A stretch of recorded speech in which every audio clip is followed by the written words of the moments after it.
Hi, my name is Amy Walwork, and I'm a family therapist who specializes in attachment-based assessment and intervention for children who've experienced trauma.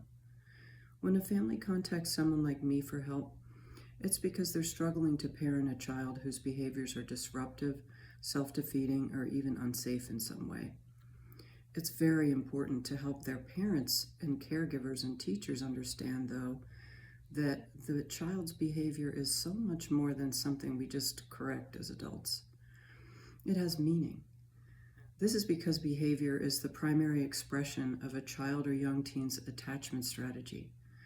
Let me unpack those terms. We now know that attachment is much more than the connection or bond between a parent and child.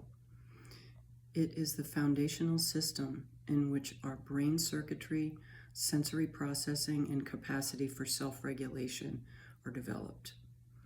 The word strategy in terms of attachment is not something one chooses or plans, like in the common term. It's actually a default set of internal responses and outward signs that reflect the way a child has adapted to the kind of care that they received in years 0 to 3. Depending on how and whether circumstances change as a child grows, this strategy can change. So this means that a harsh start can be healed through improved caregiving.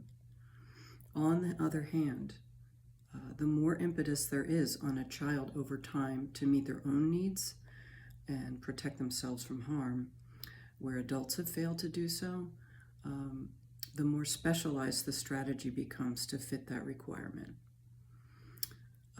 So in these cases, then, we are also looking at relational trauma.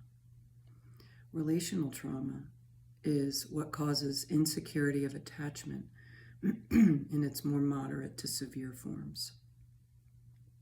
To quote Dr. Karen Purvis, trauma that happens in relationships can only be healed in relationships. Unfortunately, many children have also experienced other kinds of traumas too. These are the kind of one-time catastrophes like car accidents, house fires, or medical emergencies that most people understand as being potentially traumatic. Post-traumatic stress disorder is a real possibility for these children. So follow-up treatment needs to be with a clinician who is qualified in the modalities that are proven to be effective for PTSD. Evaluating a child's attachment strategy in combination with screening for PTSD is the holistic way that I prefer to lay out a clearer path forward for potential treatment by professionals, and it can also provide basis for social, emotional, and other supports at school.